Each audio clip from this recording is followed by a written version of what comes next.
सांगली लोकसभा मतदारसंघाच्या महाविकास आघाडीतील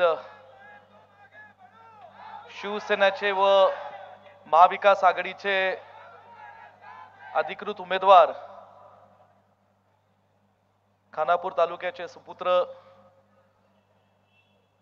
पैलवान चंद्रहारजी पाटील यांच्या प्रचाराच्या निमित्ताने आज सांगली शहरामध्ये या भव्य सभेला मार्गदर्शन करण्याकरता उपस्थित असणारे महाराष्ट्राचे ज्येष्ठ नेते,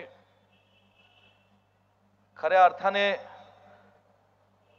मराठी माणसाकरता, मराठी अस्मितेकरता छत्रपती शिवाजी महाराजांच्या विचारांचा वारसा घेऊन आज जे संघर्ष करत आहेत ते शिवसेना पक्षाचे नेते, महाराष्ट्राचे माजी मुख्यमंत्री आदरणीय उद्धव बाळासाहेबजी ठाकरे साहेब, इथे उपस्थित असणारे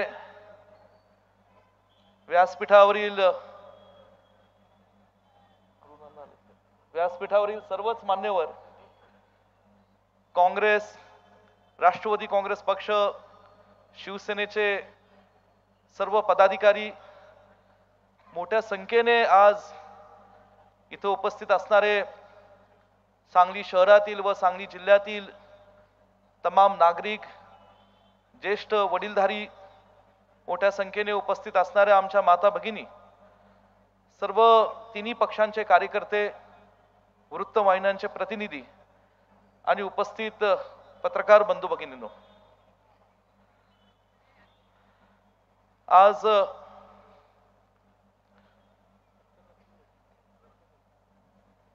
बरीच उत्सुकता सांगली शहरातल्या आणि सांगली जिल्ह्यातल्या नागरिकांमध्ये लागलेली आहे की आजच्या सभेमध्ये जो प्रत्येक वक्ता आपलं मनोगत मांडणार आहे तो वक्ता नेमकं काय बोलणार आहे. साहेब, आपल्या परवानगीने मी नम्रपणे आपल्याला आपल्या सर्वांच्या समोर काही गोष्टी मांडणार आहे. मी सांगली जिल्ह्यामध्ये युथ काँग्रेसच्या चळवळीतनं लोकांचा आशीर्वाद घेऊन, कार्यकर्त्यांची साथ घेऊन गेल्या 20-22 वर्षापासून काम करत आहे. व्यक्तिगत माझ्या जीवनामध्ये माझे वडील स्वर्गीय पतंगरावजी कदम साहेब यांचा एक आदर्श, माझे चुलते मोहनराव कदम दादा यांची प्रेरणा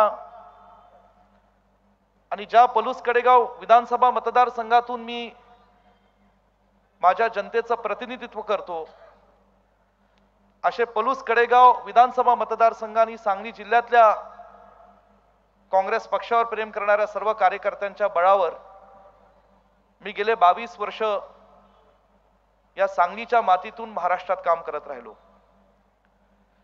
मी युथ काँग्रेसचं अध्यक्षपद भूषवलं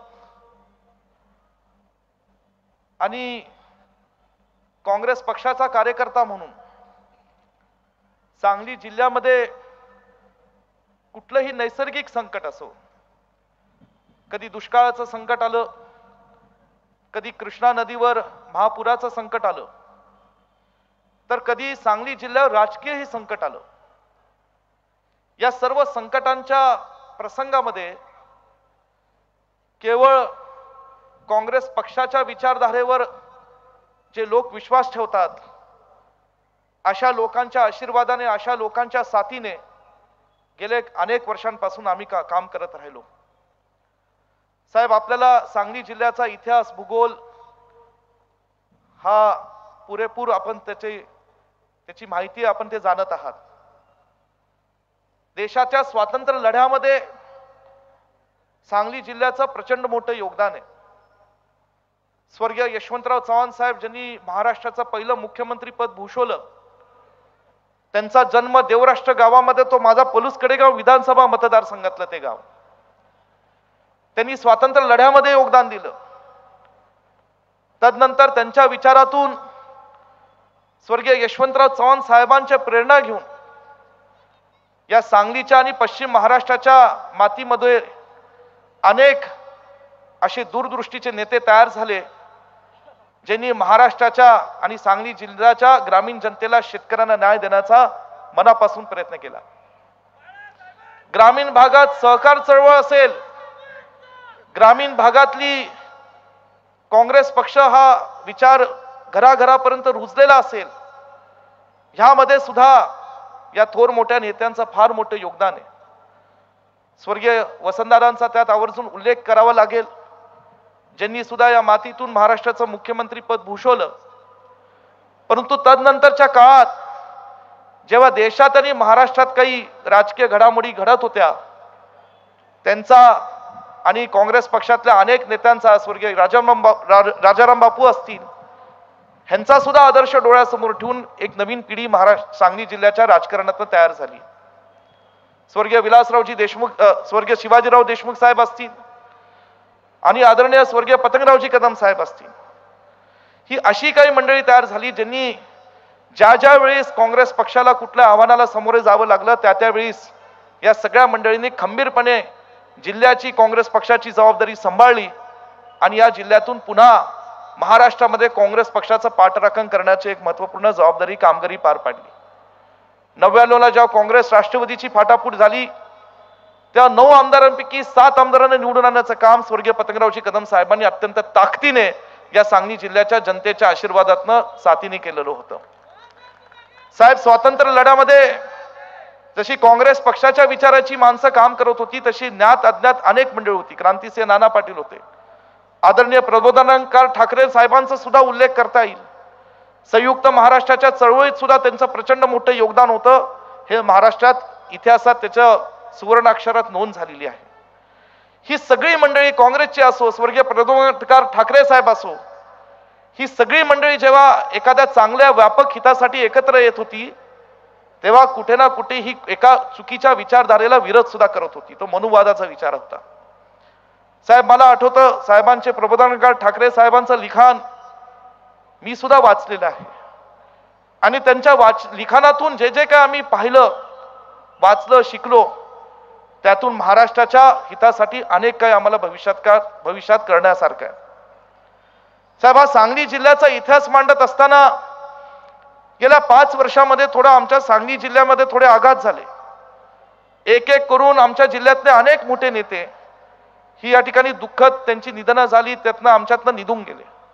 कदम साहेब गेले, स्वर्गीय RR पाटील साहेब ज्यांनी सुद्धा या तासगावच्या मातीतून महाराष्ट्रामध्ये मोठं काम केलं, शिवाजीराव देशमुख साहेब असतील, स्वर्गीय मदन पाटील असतील, ज्यांनी या सांगली शहराचं, मिरजेचं चांगलं खंबीर असं नेतृत्व केलं, ही सगळी मंडळी आमच्यावर निघून गेली आणि या सांगली जिल्ह्याची जबाबदारी आमच्यासारख्या तरुण पिढीवर आली. पूर्वीचा काळ वेगळा होता साहेब. आपला शिवसेना पक्ष हा भाजप सोबत होता, त्यावेळेस काँग्रेस राष्ट्रवादीचा वेगळा संघर्ष होत होता. परंतु 2019ला महाराष्ट्राच्या इतिहासामध्ये एक नवा इतिहास घडला आणि शिवसेना हा पक्ष आपल्या नेतृत्वाखाली चुकीच्या गोष्टीला विरोध करण्याकरता, फसव्या राजकारणाला विरोध करण्याकरता आपण काँग्रेस राष्ट्रवादी सोबत एकत्रित येऊन राज्यामध्ये महाविकास आघाडीचं सरकार स्थापन केलं. हे सरकार स्थापन करत असताना आपण मुख्यमंत्री पदाची ही जबाबदारी तुमची व्यक्तिगत इच्छा नसताना, साहेब मी हे बोलून दाखवतो कारण थोडंसं कदाचित तुम्हाला आवडणार नाही, तुमची इच्छा नव्हती, तुम्हाला मनापासून वाटत होतं शिवसेनेच्या एका कार्यकर्त्याला हे पद मिळावं, कारण पदाचा तुम्हाला लोभ नाही, आम्ही सगळे जाणतो. परंतु सगळ्या महाराष्ट्राला वाटलं की एका अत्यंत ज्याला समाजामध्ये एक प्रतिष्ठा आहे, मान आहे, सन्मान आहे, अशा व्यक्तीला हे मुख्यमंत्री पद मिळावं, म्हणून ती जबाबदारी तुम्ही स्वीकारली. महात्मा ज्योतिराव फुलेंच्या नावाने महाराष्ट्रातल्या ग्रामीण भागातल्या शेतकऱ्यांना कर्जमाफीच्या माध्यमातून आधार देण्याचं तुम्ही काम केलं. मी त्या काळात सहकार राज्यमंत्री होतो, त्याची अंमलबजावणी आपल्या सरकारने चांगली केली. आपल्या सरकारला विकासाची गती येत असताना अचानकपणे कुणाची तरी दृष्ट लागली आणि पुन्हा या सरकारमध्ये या ठिकाणी जो काही कामकाज होतं त्याला कुठेतरी मी म्हणेल असं खीळ पाडण्याचा एक चुकीचा प्रयत्न झाला. कोरोनाच्या काळामध्ये आपल्या नेतृत्वाखाली जे सरकारने काम केलं, आपण आम्हाला सातत्याने कॅबिनेटच्या मीटिंगमध्ये सांगत होता, अधिकाऱ्यांना सांगत होता की विकास कदाचित आज न उद्या होऊ शकेल, पण ज्या माणसांनी, ज्या मराठी लोकांनी आपल्याला आशीर्वाद दिला, सरकार चालवण्याची जबाबदारी दिली, त्या मराठी लोकांच्या, त्या माणसांची या ठिकाणी आरोग्य सेवा करणं कोरोनाच्या काळात, त्यांच्या प्राणाचं संरक्षण करणं त्या काळात, ही आपली नैतिक जबाबदारी आहे आणि ती आपण आदरणीय उद्धव साहेब अत्यंत समर्थपणे पार पाडली. हे महाराष्ट्राला त्या ठिकाणी आम्ही सगळेजण साक्षीदार आहोत. कोरोना काळातली जी आपली माणुसकी आहे, जी आपली भावना आहे, ती सगळी आम्ही त्यावेळेस पाहिली आणि म्हणून 2-2.5 वर्ष आपण सगळेजण एकत्रित काम करत होतो, पण एकत्रित काम चांगलं करत होतो हे कुणाला बघवलं नाही. दुर्दैवाने महाराष्ट्राच्या इतिहासामध्ये, महाराष्ट्राच्या राजकीय संस्कृतीमध्ये जे कधी घडलं नाही ते घडलं आणि आपल्या शिवसेना पक्षावर असा काही घात झाला की काही मंडळींनी हा शिवसेना पक्षही फोडला. हा शिवसेना पक्ष फोडल्यानंतर सुद्धा तिथं त्यांची भूक तिथं या ठिकाणी भूक भरली नाही आणि पुन्हा त्यांनी राष्ट्रवादी काँग्रेस पक्ष फोडला. हे सगळं आपल्या डोळ्यासमोर होत होतं साहेब. आज मला या ठिकाणी म्हणायचंय की जो पक्ष, शिवसेना पक्ष, स्वर्गीय बाळासाहेब ठाकरे साहेबांनी मराठी माणसांच्या अस्मितेसाठी, महाराष्ट्रातील मराठी लोकांसाठी, मुंबईमध्ये एकेकाळी असणाऱ्या महाराष्ट्राच्या कानाकोपऱ्यातून गेलेल्या गिरणी कामगारांसाठी, त्या कामगारांच्या न्याय हक्कासाठी जो पक्ष स्वर्गीय बाळासाहेब ठाकरे साहेबांनी या ठिकाणी स्थापन केलेला होता, तो पक्ष सुद्धा फोडण्याचं पाप या महाराष्ट्राच्या राजकारणात काही लोकांनी केलं. खरं सांगायचं साहेब, महाविकास आघाडी तरी कुठे कमी पडली नाही. विरोधी पक्ष म्हणून जे काही नियतीने आपल्यावर घात घातला त्याच्यातनं सुद्धा सावरून आपण सगळे एकत्रित काम करत होतो, पण ते सुद्धा लोकांना बघवलं नाही. म्हणून त्यांनी आपल्यातला एक सहयोगी पक्ष, तिसरा राष्ट्रवादी काँग्रेस पक्ष, हा सुद्धा फोडण्याचं पाप केलं आणि महाराष्ट्राच्या राजकारणाला एक चुकीचं गालबोट लावलं. साहेब, मला एकच सांगायचंय, आज महाराष्ट्राची जी जनता, ही जे महाविकास आघाडीने जो कौल देतीये, जे सातत्याने तुम्हाला जनतेतनं उठाव दिसतोय, हा उठाव या महाराष्ट्राच्या जनतेला जे घडलं मागच्या काही वर्षभरामध्ये, ते त्यांना कदापि मान्य नाही. आणि येणाऱ्या लोकसभेच्या निवडणुकीत आणि पुढे येणाऱ्या विधानसभेच्या निवडणुकीत ही महाविकास आघाडीच्या पाठीशी खंबीरपणे उभं राहण्याचं काम ही महाराष्ट्राची जनता करेल, हा मला विश्वास त्या निमित्ताने वाटतो. जाईल तिथे आज उठाव जनतेचा दिसतो.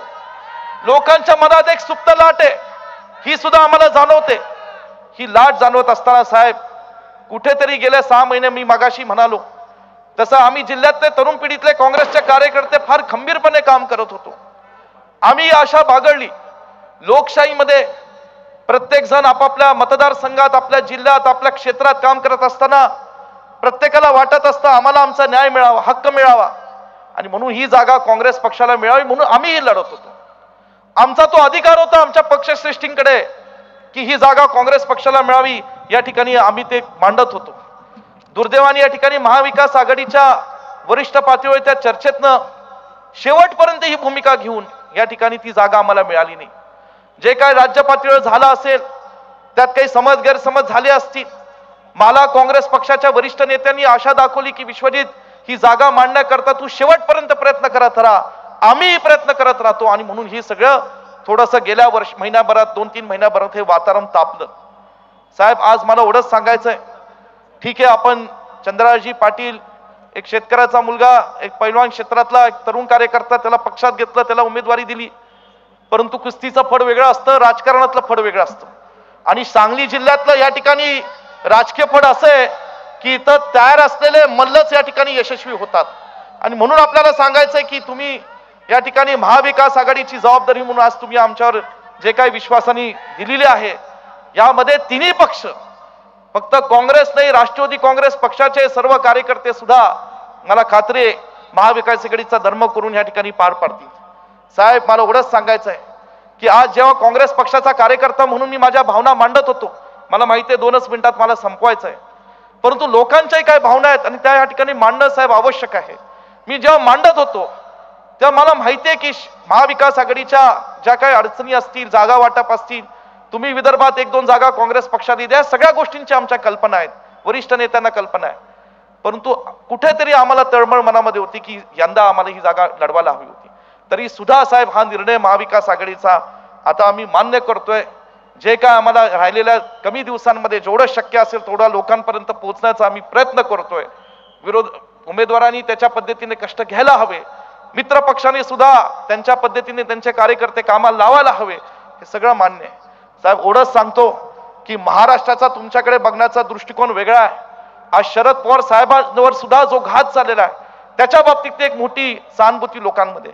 आज आमचे नेते राहुलजी गांधींनी जी भारत जोडो यात्रा 3,500 किलोमीटरची काढली, त्याच्या बाबतीत लोकांची आस्था आणि त्याच्या बाबतीतलं राहुलजींच्या बाबतीतलं एक आकर्षण वेगळं आहे. आणि आज तुमच्याकडे सुद्धा महाराष्ट्राचा एक वाघ म्हणून या ठिकाणी पाहण्याची आज जे लोकांचा दृष्टिकोन आहे. पण जसे तुम्ही वाघ आहात साहेब, तसे सांगली जिल्ह्यातले आम्ही सुद्धा वाघ आहोत, एवढंच मला सांगायचंय. आणि वाघ म्हणून जे काय आम्हाला या ठिकाणी महाविकास आघाडीचा धर्म पाळायचा आहे तो पाळण्याचा निश्चितपणे प्रयत्न करू आणि ते केला जाईल, ते कृतीमध्ये दिला जाईल, एवढंच तुम्हाला प्रामाणिकपणे सांगतो आणि माझे 2 शब्द इथंच थांबवतो. जय हिंद, जय महाराष्ट्र. धन्यवाद. धन्यवाद.